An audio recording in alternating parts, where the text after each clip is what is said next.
Olá, sejam bem-vindos ao Talk Care. A gente está aqui com mais um episódio hoje muito importante para poder falar com as famílias, né, que têm curiosidade de saber a respeito do direito da saúde. E por isso a gente convidou uma pessoa muito especial, a doutora Mariana. Ela vai esclarecer para a gente algumas dúvidas, tanto para as famílias quanto para os profissionais de saúde que têm dúvidas, né, em relação a algumas questões que a gente vai abordar aqui hoje. E aí eu vou falar aqui um pouquinho da Mariana para poder apresentar ela para vocês. A Mariana, ela, então, é uma advogada que foi formada no ano de 2011 pela PUC Minas, com especialização em Direito e Saúde, palestrante na área de saúde e atuante em demandas de saúde há quase 15 anos contra o Sistema Único de Saúde e planos de saúde também. Já foi membro de comissões da OAB voltada para a defesa de direitos das pessoas com deficiência e doenças raras, além de associações que dão suporte para os pacientes. Então, hoje, Mariana, seja bem-vinda aqui ao Talk Care. Muito obrigada. Nada, é um prazer poder te receber aqui e a gente, né, poder esclarecer isso para as famílias que têm várias questões relacionadas à ausência de cuidado com a dignidade. Em algumas situações, algumas famílias não têm condições financeiras ou têm condições e pagam um plano de saúde e muitas vezes esse plano de saúde recusa esse tipo de cuidado mais específico, principalmente com doenças raras, né? A gente vai seguir aqui num bate-papo, pessoal, bem assim, tranquilo. Eu vou fazendo algumas perguntas para a Mariana, que são perguntas muito frequentes que chegam para a gente lá na Colher e Cuidar, que é o nosso patrocinador aqui do Talk Care de hoje. E por isso, eu acredito, né, que a gente vai esclarecer um pouco dessas dúvidas, mas, tirando isso, a gente está aí à disposição posteriormente para poder ajudar no que for necessário, né, Mariana? Mariana vai deixar depois, no final, o Instagram dela, o contato dela, para a gente poder entrar em contato se for necessário, tá bom? Então, queria que a Mariana, né, mesmo tendo apresentado ela, queria que ela me falasse como que surgiu a sua atuação no direito da saúde. Obrigada, Amanda, obrigada pelo convite. Fiquei muito feliz com o convite. Eu acho que esse tipo de programa, né? Esse tipo a gente tem que fazer isso para poder informar mais, né, os pacientes. Essa que é a ideia. Inclusive, eu me formei, né, em 2011 e não conhecia sobre o direito à saúde. Eu não conhecia sobre essa área. Na faculdade ainda não tem matéria de direito à saúde, matéria obrigatória. Então, eu realmente não conhecia essa área. E aí, na dúvida sobre qual área trabalhar, o que eu ia fazer, eu conheci uma paciente que também é advogada, mas ela era presidente, ela é ainda presidente de uma associação para pessoas com doenças raras. E eu conheci ela e ela falou: Mari, nós precisamos tanto de advogado na área da saúde, por que você não se especializa? E eu falei: gente, direito à saúde, o que é isso? E eu tinha 21, 22 anos, eu falei: eu vou pesquisar, vou me inteirar. E aí comecei a pesquisar, comecei a buscar, e aí eu me apaixonei pela área. Foi onde eu fiz a pós em Direito à Saúde, fiz a pós em Direito Público, e desde então, desde que eu me formei, eu atuo nessa área. Então, eu vejo que o principal hoje é isso que vocês estão fazendo, é passar informação para os pacientes, porque a informação salva. Às vezes ele deixa de ter acesso a um tratamento ou deixa de buscar um direito dele porque ele não tem essa informação. Então, foi assim que eu descobri o direito à saúde, foi assim que eu comecei, né, a atuar na área. Então, já tem um tempinho, eu fiz especialização na área, conheci, né, associações, conheci comissões também da OAB, da Assembleia Legislativa, e nisso eu fui conhecendo mais pessoas, né, mais as demandas ali do meio, e aí acaba que hoje aí com quase 15 anos de profissão, né, na área específica, a gente vai entendendo melhor a dor do paciente, a necessidade do paciente. Por isso que eu acho que a informação é o mais importante. Muito bom. E aí, quando você fala assim de dor, nesse tempo, nesses 15 anos de atuação, o que te marcou? Teve algum caso que te marcou mais durante a sua carreira?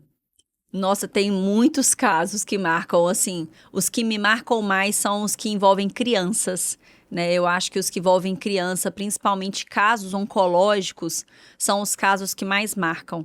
Porque mesmo o plano de saúde sabendo, e até o SUS também, sabendo daquela situação, ainda negam certos tratamentos para os pacientes. Então, tem muitos casos que deixam a gente bastante, assim, frustrado mesmo, né, que a gente precisa judicializar para poder ter acesso, mesmo sendo tão óbvio. Então, às vezes, pacientes que já fizeram uso de todos os tratamentos disponíveis, gratuitos, e não tiveram resposta ainda assim, precisam judicializar para ter aquela última gota de esperança de um tratamento que pode surtir efeito na vida dela. Uhum.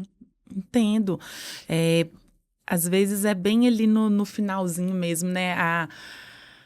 O último, igual você falou, a última gota, né? É o fio de esperança que a gente tem. Às vezes é isso daí que vai fazer diferença, né? Na vida dessas famílias. As famílias têm muita esperança, né? E é o que a gente tem que ter mesmo, né? Para poder seguir aí e principalmente para quem tem força de vida, né? Sim, por isso que eu gosto tanto de atuar na área do direito à saúde. Do direito à saúde, porque, assim, e relativo aos direitos, né, que as famílias têm, quais que são, assim, os que você percebe que eles não sabem que eles têm direito? Tem alguns mais específicos, assim? Amanda, eu vejo que hoje na saúde, todos os tipos de direitos que você imaginar. Já apareceram para mim pacientes com medicamentos negados, pacientes com internações negadas, inclusive internação domiciliar, né? E pode negar qualquer tratamento? O plano de saúde ou o SUS, assim, pode negar? O que acontece? Tanto os planos de saúde quanto o SUS têm um protocolo clínico que eles seguem. Então, o SUS tem um protocolo clínico de diretrizes terapêuticas do Ministério da Saúde que vem trazendo uma listagem de tratamentos que esses pacientes têm direito. Então, assim, por exemplo, o paciente descobre que tem câncer, um câncer específico, uma leucemia. Então, aquele protocolo vai trazer uma listagem de tratamentos que vai fornecer para aquele tipo de leucemia. Se você precisa de um tratamento que está fora daquele protocolo, imediatamente ele vai ser negado. E pelo plano é a mesma coisa. Um paciente, por exemplo, que precisa de realizar uma cirurgia, acontece muito hoje em dia, cirurgia robótica, está muito em alta. Não porque é mais legal ou mais bonito, mas porque é mais seguro, é mais eficaz, né? É menos invasivo. Então, o paciente às vezes tem uma indicação de cirurgia robótica e o plano de saúde nega. Não, eu te concedo a cirurgia, mas nego o robô. Porque ele não tem direito? Não, porque não está no rol da ANS, o famoso rol da ANS. Então, quando os pacientes têm o tratamento negado, é porque eles não estão nesse protocolo, por falta de atualização, né? Nós temos protocolos do SUS que são totalmente desatualizados. E o rol da ANS, ele tem mais de 3.000 procedimentos, mas ele não consta em todos os procedimentos. Então, cirurgias robóticas que são muito novas hoje negadas, né? Alguns procedimentos, como por exemplo o home care, eles fornecem parte, outra parte eles negam porque não está no rol da ANS. Então, respondendo a sua pergunta, sim, eles podem negar qualquer tratamento que eles quiserem, se estiver fora desse protocolo. Mas e se aquele procedimento ou medicação que foi negado foi esse fio de esperança que a gente falou? E aí, como que a família vai saber que ele pode agir diante de uma negativa? A partir do momento que ele tem a indicação do médico, ele já pode se considerar como direito a ter aquele tratamento. Mesmo que não esteja no protocolo. Mesmo que não esteja. Se o plano negar ou o SUS negar, ele pode procurar a justiça imediatamente. Uhum. E aí, quando é assim, a justiça demora em torno de quanto tempo para conseguir ter uma resposta para o tratamento desse paciente? No processo de saúde, a gente tem um pedido que a gente chama de tutela antecipada, ou também conhecido como liminar, que são exatamente esses pedidos urgentes. Então, o paciente não pode esperar. Um processo na justiça dura 3, 4, 5 anos, são processos que demoram, né? Mas o paciente não pode esperar isso. Uhum. Então, o pedido relacionado ao tratamento especificamente, ele é julgado antecipadamente. Então, tem casos que a decisão sai no mesmo dia, tem casos em que a decisão sai em 2 dias dias, 3 dias, uma semana, depende muito do juiz, depende muito da nossa cobrança, depende muito do relatório do médico, né? Se for um tratamento, por exemplo, que às vezes não tem um prazo estipulado, não é que o juiz vai passar para frente, mas às vezes aparece, igual, por exemplo, eu tive um caso de uma criança com tratamento oncológico que ela precisava iniciar a quimioterapia no outro dia. Então, eu entrei com o processo meio-dia, 3 horas da tarde, eu já estava com a decisão em mãos. Porque eu liguei lá, conversei com o juiz, expliquei para ele, então a decisão sai mais rápido. Então, esses pedidos de tutela antecipada ou liminar são exatamente para casos de urgência, a partir do momento que o médico coloca no relatório que aquele pedido é urgente, o paciente não pode esperar, o juiz, assim que recebe essa demanda, ele já vai saber, opa, esse pedido aqui eu tenho que julgar agora, o paciente não pode esperar. Então, por isso que essas decisões não demoram muito a sair. Entendi. E para um juiz que não é da área da saúde, eu imagino que esse relatório ele tem que ter uma riqueza de detalhes ou informações específicas que vá criar fazer o juiz entender que aquilo é urgente, de fato, que ele precisa liberar aquela liminar. Então, o que precisa conter nesse relatório? Agora esclarecendo aí, né, e ajudando os nossos colegas médicos, como que eles podem fazer um relatório para conter dados que sejam, assim, como que eu posso dizer? Eles não podem ter, é o dado principal. Qual que é o mais importante que tem que conter lá no relatório? O mais importante é constar o tipo do tratamento, né, com a maior riqueza de detalhes possível, claro que de forma didática, né, relatórios com informações técnicas, muitos gráficos, o juiz não vai conseguir interpretar. Então, o melhor são relatórios bem didáticos, com informações bem tranquilas, com um palavreado mesmo, um linguajar menos técnico possível, né? E, além de constar sobre o tipo do tratamento recomendado, constar também o diagnóstico, principalmente quando a gente fala de paciente, por exemplo, com uma doença rara, né, mais difícil, menos conhecida. Então, o médico trazer o que aquele paciente tem, né, o que aquela doença causa, né, como que aquele paciente pode ficar, ele tem risco de óbito, ele tem risco de ficar com uma sequela, né, ele tem risco de ter uma piora. Então, ele vai trazer informações sobre aquele diagnóstico. Mais a indicação do tratamento de forma bem específica, né? Mês a mês, de 40 em 40 dias, de 3 em 3 meses, ele vai trazer essa informação. E para fechar, ele vai trazer essa urgência, né, que o paciente não pode esperar. A gente sabe, Amanda, que um paciente de home care e um paciente oncológico, ambos são casos de urgência, mas a gente sabe a diferença entre o paciente oncológico, que às vezes não pode esperar 2 dias, né, de um paciente de home care, que às vezes uma semana não vai fazer muita diferença. Então, é muito relativo, né, depende de cada caso. Então, o médico, ele trazendo essa urgência, o juiz consegue medir com o termômetro ali a gravidade, que ele não pode esperar, e aí ele acelera para poder dar uma decisão mais rápida naquele processo. Mais rápido. Exatamente. Já teve vez de conseguir a liminar e essa liminar ser suspensa depois que já iniciou, ele conquistou o tratamento e de alguma forma essa liminar caiu. Tem jeito? Pode acontecer? Pode acontecer. O processo na justiça, quando a gente dá entrada com ele, é só o início. Ainda tem muita coisa para acontecer. Então, tem clientes meus, por exemplo, que ganharam a liminar, o processo continua em andamento e o cliente nem lembra da minha existência. Ele está lá na casa dele, fazendo uso do tratamento, do medicamento, do home care, ele nem lembra de mim. E eu continuo dando andamento no processo, até que finalize. Inclusive, é um combinado meu com o meu cliente. Olha, eu faço questão que eu pegue o seu processo e cuide dele de ponta a ponta. Não adianta eu te entregar uma liminar e sumir, né? Porque os planos de saúde podem recorrer, sempre podem recorrer, né? O Código de Processo Civil, ele dá o direito à ampla defesa e ao contraditório para ambas as partes. Então, você ganhar a liminar não é garantia de que você vai ter aquele tratamento para o resto da vida. Depois que você ganhar a liminar, o seu advogado ainda precisa, com certeza, obrigatoriamente, continuar acompanhando esse processo, porque os planos de saúde e o SUS, eles já têm a equipe deles contratada, né, os advogados contratados que estão ali para isso, para dar andamento no processo. Então, é fato que os planos de saúde e o SUS vão recorrer, podem pedir perícia, né? Eles vão agravar, depois eles vão apelar. Então, eles podem fazer inúmeras manobras no processo que o código dá o direito de fazer, por causa do contraditório e da ampla defesa, que podem sim levar a derrubar essa liminar. Então, por isso que é importante, na hora de procurar um profissional, ser um profissional especialista em saúde para saber desse risco, né? Porque uma coisa é uma liminar cair com um pedido que às vezes não é tão grave, outra coisa é uma liminar cair num pedido de tratamento. É muito grave. Então, é importante na hora de procurar um profissional na área do direito que contrate um profissional especialista e que, inclusive, faça esse acompanhamento no processo todo.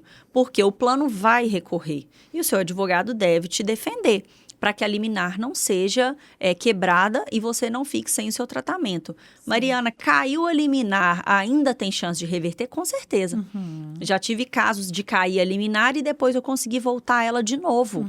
Porque eu ainda tenho longos anos de discussão no processo, então eu ainda tenho muita margem para poder conseguir pegar aquela decisão de volta. Novamente. Ai, que bom, né? E aí, esses pacientes, eles podem, né, agravar, evoluir para uma necessidade de um cuidado prolongado, né? Porque são casos de doenças raras, a maioria das vezes, né? E pode ser que eles venham a necessitar de um home care ou um cuidado domiciliar ou hospitalar mesmo, mas com um tempo prolongado. Quando que existe essa possibilidade de conseguir esse cuidado domiciliar para poder a família ter um respiro, para a família que já está exausta psicologicamente, com dano mesmo, com relação à própria saúde, que ele já não consegue se cuidar para poder cuidar do outro. Em alguns casos, eu imagino que talvez seja possível conseguir esse home care ou assistência com cuidador, ou técnico, ou enfermeiro, na casa do paciente depois que ele tenha alta, ou no hospital, igual eu disse. Sim, com certeza, com certeza. Existe lei específica que a família consegue a liberação de home care para casa, para assistência domiciliar? A própria legislação, né, do direito do consumidor fala que o paciente ele tem direito a ter o acesso ao tratamento conforme recomendação médica, porque a gente contrata o plano de saúde, nós somos consumidores dele, né? Ele é uma empresa que presta um serviço.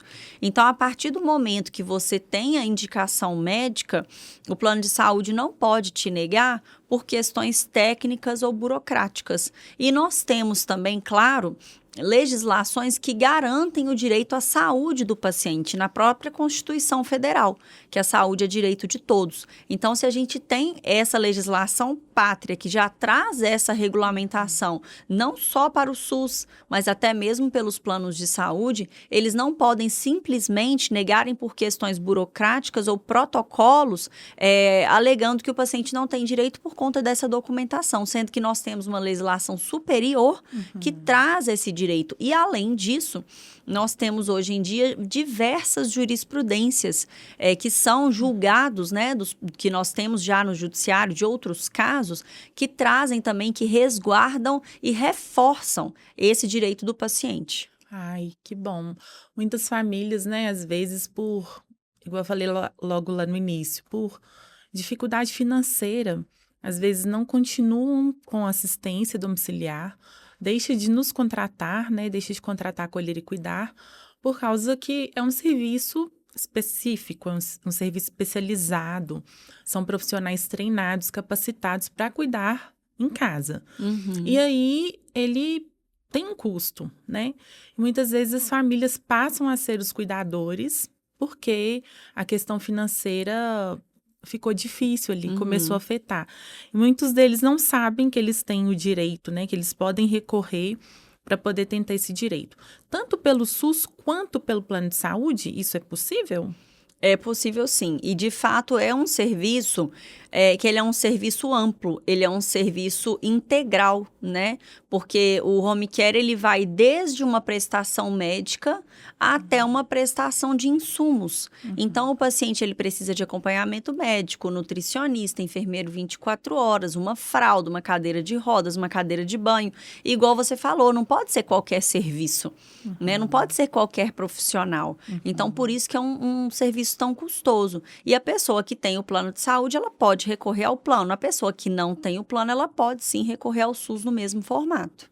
Ah, entendi. Porque, assim, a necessidade, ela vai surgir ali de acordo com o passar do tempo, né? E algumas famílias perdem também o plano de saúde. Podem deixar de pagar, podem perder o plano.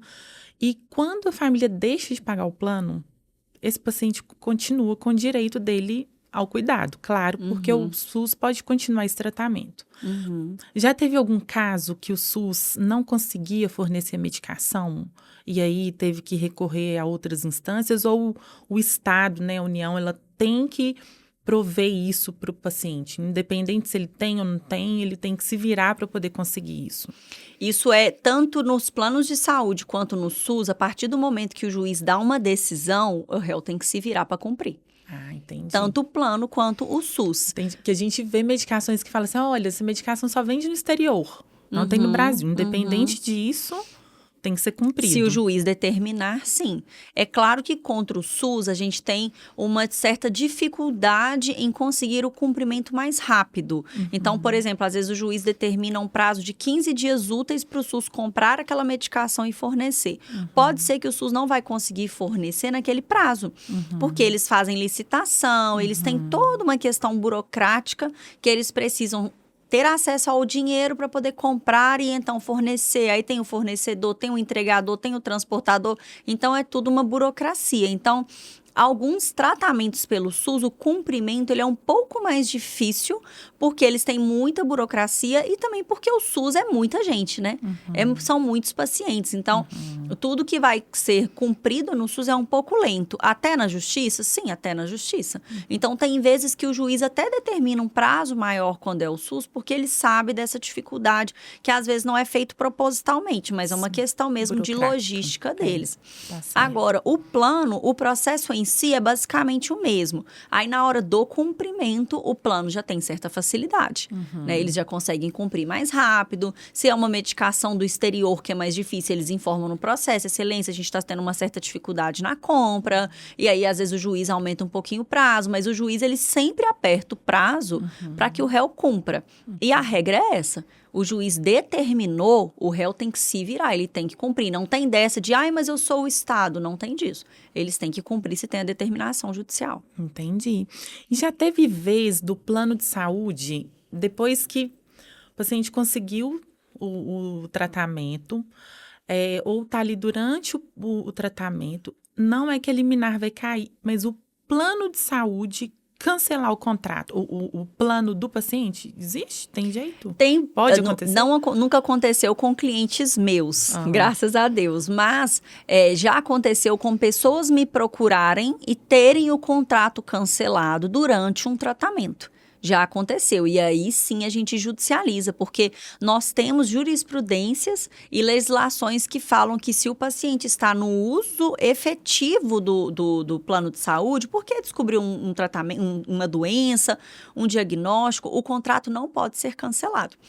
Então, mesmo que o paciente, às vezes, não consiga pagar a mensalidade ou que aconteceu alguma coisa com relação, às vezes, a mensalidade mesmo, alguma situação, o plano de saúde não pode ser cancelado, porque a pessoa está em uso efetivo do plano. Isso não quer dizer, óbvio, que a pessoa pode deixar de pagar o plano e ficar usando de graça. Claro que não, né? Ele vai entrar em contato com o plano, informar a situação, eles têm que entrar num acordo, ajustar para que aquele pagamento seja feito, porque, afinal de contas, é uma empresa que presta um serviço e ela deve receber. Mas, porque o paciente teve um diagnóstico e, por isso, o plano de saúde cancelou o contrato de má-fé, isso não pode acontecer. Aí cabe justiça. Cabe justiça, tá certo. E aí, com relação a isso, a gente vê alguns planos de saúde hoje, vou fazer o plano de saúde para para a empresa, para colher e cuidar para o pessoal do administrativo.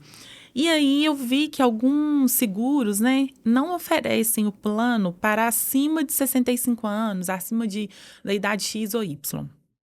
E aí eu pensei, nossa, se eu tivesse um profissional idoso aqui, né, além dessa idade, como é que eu ia fazer? Não ia conseguir o plano para essa pessoa, sendo que eu quero fornecer. E aí eu não sei, né? Obviamente que a pessoa, com o passar do tempo, né, com a idade avançando, os tratamentos de saúde podem surgir com maior frequência, a necessidade, né? E aí, por isso, vocês têm alguma estatística, assim, da necessidade de judicialização de casos é maior em idosos ou algum tipo específico de caso, ou por medicação, ou é por cirurgia robótica, ou é por um tratamento, assim, muito específico? Tem alguma coisa, assim, algum dado nesse sentido? Acredito eu que a pessoa vai ficando mais velha, ela tem sim uma necessidade maior de acesso a um tratamento.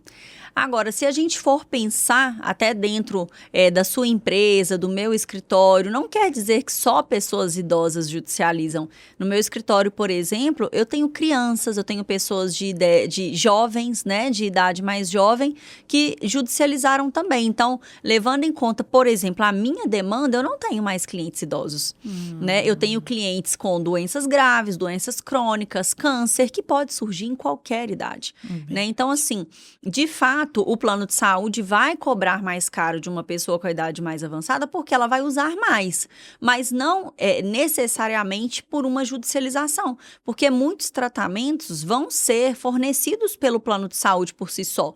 Às vezes uma consulta, um exame, né, que às vezes é onde um paciente idoso necessita mais, mas um tratamento de alto custo em si, não são todos que vão precisar, né, graças a Deus. Vai ser mais mesmo um paciente que tem aí um quadro mais grave, uma doença mais grave. E aí, com relação a isso, aos idosos ainda, eles, ali no momento que eles estão internados, eles vão receber alta hospitalar, e aí, por algum motivo, eles precisam a família percebeu que vai ser necessário um auxílio ali judicial, porque não tem condições de ter um home care. Algumas famílias procedem da forma correta para poder judicializar. Existem erros que as famílias cometem e que podem atrapalhar na judicialização? Já teve algum caso assim, nesse sentido? De precisar talvez de uma documentação ou alguma conduta da família, o tipo de acompanhamento que a família faz para aquele paciente, ou isso não interfere? Os documentos que são necessários para conseguir judicializar o comportamento da família não interfere nisso? São só documentos que são analisados, igual o relatório médico, as próprias legislações, ou algum tipo de comportamento influencia nessa decisão? Não, até que não, porque a documentação, ela é padrão, né? Que é o relatório do médico, a negativa do plano. O que eu instruo a família é procurar o judiciário quanto antes. Por exemplo, tem famílias que às vezes já sabem que o paciente na alta vai precisar de um home care e já solicitam o plano já nega. Ah, não, vamos para casa, lá a gente vê o que faz. E aí eles levam um baque, né? Porque aí é aquele desespero para sair contratando, procurando como é que faz, onde eu busco, o que eu faço. E aí eu acho que isso pode ser um erro que vai levar a um prejuízo do próprio paciente, porque para o processo, o que vai acontecer mais é o atraso, porque eu não consigo o paciente me procurar hoje, eu já entrar na justiça amanhã. Ele precisa de uma documentação, ele precisa de uma preparação para a gente poder entrar no judiciário. Eu preciso me reunir com ele, entender a situação, eu preciso da documentação, orçamentos do tratamento como um todo. Então, se o paciente chega com essa pressa, vai prejudicar ele próprio. Então, por isso que não é um erro que vai prejudicar ele no processo em si. Mas eu acredito que um paciente mais preparado, informado e instruído desde o início, ele vai conseguir essa documentação, vai conseguir levar tudo com mais leveza, porque às vezes o paciente ainda está internado. Então, a família consegue agilizando essa documentação com mais tranquilidade. Porque pensa só um paciente em estado grave dentro de casa. Sem um enfermeiro, sem um suporte. É complicado para a família, né? Que não tem conhecimento ali para poder prestar essa assistência, né? E aí, desses casos todos que você citou, tem algum caso que foi muito improvável, que até quando chegou para você pensou assim, nossa, isso aqui é complicado, é difícil, assim, é desafiador. Já teve algum que foi improvável, mas que deu certo? Já tive alguns casos, assim, não de home care, mas alguns casos, assim, de cirurgias mesmo com um custo muito alto, né? Já tive um caso de uma cirurgia muito alta, de um custo muito alto de um paciente que era criança e precisava de era um marca-passo, e aí ele era importado. E a gente não conseguiu na primeira instância, porque não era um marca-passo que era usual no Brasil. E o custo dele era muito alto, era em dólar. Então, assim, eu já tinha avisado a mãe, olha, pode ser um pouco mais difícil. E, de fato, a gente não ganhou a liminar, a gente não ganhou a sentença. E a criança, ela vivia ligada num aparelho para o coraçãozinho dela bater. Eu não sei te explicar muito bem. E a mãe queria que ele saísse desse aparelho. A única forma dele conseguir era colocando esse marca-passo diafragmático, importado.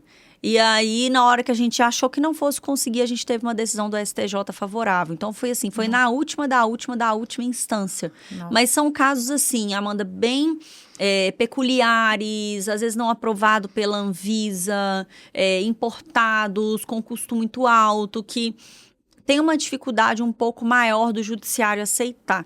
Mas foi um caso que eu trabalhei nele, eu fui costurando ele. Eu pedi perícia, depois eu pedi relatórios e referências dos profissionais, né, do próprio paciente.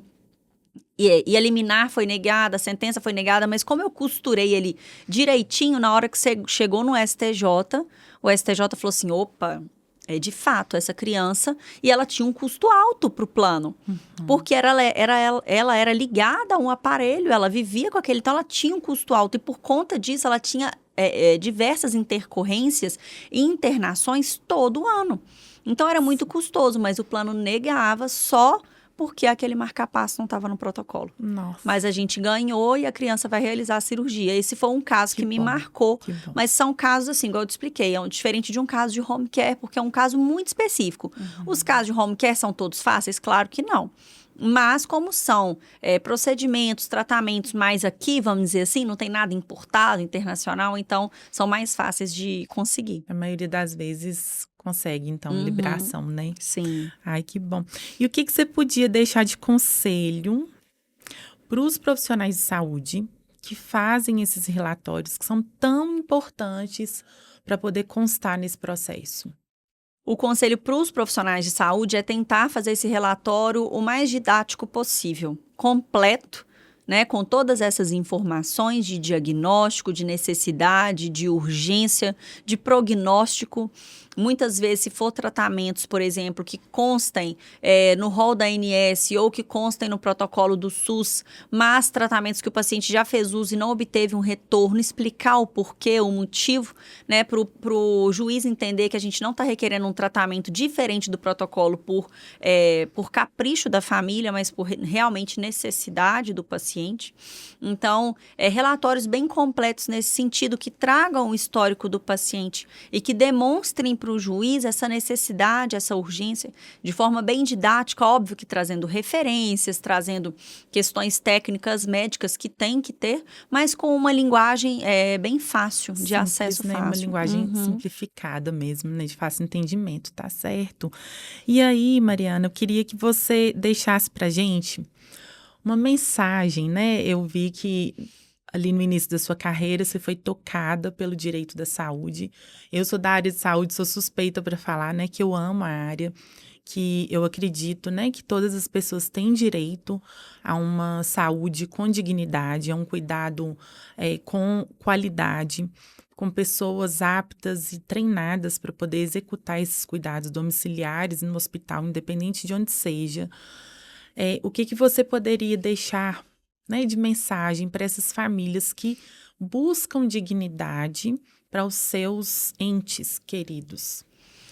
O recado, eu acredito que é não desistir mesmo, sabe? Porque eu sei que não é fácil, eu tenho clientes, eu converso com eles, gente, eu entendo a situação, eu entendo a frustração de, às vezes, você pagar o plano de saúde por anos, e aí você não espera, eu pago um plano de saúde aí, quem sabe um dia eu vou precisar, e quando você mais precisa, você tem essas barreiras, né? Então, o conselho que eu dou é não desistir. É difícil mesmo, Amanda, às vezes, procurar um profissional para fazer um relatório, ir numa consulta, pegar um exame, ligar para advogado, juntar a documentação que advogado pede, é um pouco chato. Eu falo com eles, mas eu brinco com eles assim, a parte chata é só agora.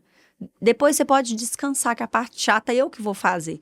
Então, um conselho que eu dou é esse, é deles não desistirem, né? Que essa luta inicial de juntar a documentação, de ter esse tratamento negado, se Deus quiser, a gente vai conseguir reverter na justiça para que eles tenham tranquilidade de realizar o tratamento deles de forma tranquila e integral, né? O tratamento completo. Então, o recado basicamente é esse, é ter fé que vai dar certo. Nossa, que bom, eu fico bem tranquila de ouvir todas essas informações que você trouxe aqui pra gente hoje no Talk Care. Eu acho que esclareceu muitas dúvidas que eu tinha, né? E vai ajudar muitas famílias a terem a segurança de buscar o apoio, o auxílio, né, de um advogado. Muitos têm medo, muitos sentem assim, isso não dá certo, eu nunca consigo, né? Então, espero que esse nosso bate-papo de hoje traga aí esse fio de esperança que a gente está falando desde o início para as famílias, né, conseguirem, então, essa dignidade para os seus entes, né? Muito obrigada, viu, Mariana? Eu que agradeço o convite. Obrigada. Hoje a gente encerra por aqui a nossa conversa do Talk Care, mas eu gostaria que vocês curtissem, compartilhassem esse conteúdo que é tão importante.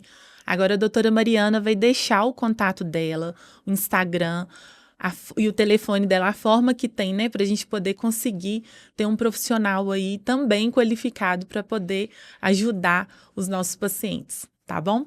Pode falar aí, Mariana, seu contato. Meu contato é 031 99811 6424. Pode me chamar no WhatsApp qualquer hora, né? Sempre que tiver dúvidas, eu estou à disposição. E o meu Instagram é Mariana Advogada Saúde. Eu gosto muito de postar muitos vídeos lá informativos mesmo, né? O que tem que ter no relatório do médico, como fazer para solicitar, qual documentação. Eu gosto de deixar isso lá livre mesmo, de livre acesso, porque toda pessoa que tem um tratamento negado, ela já pode entrar lá, já tirar as dúvidas, mas fica o meu telefone também à disposição. Obrigada, Mariana. Eu que agradeço. Obrigada. Até mais, pessoal. Até o próximo episódio. Tchau, tchau.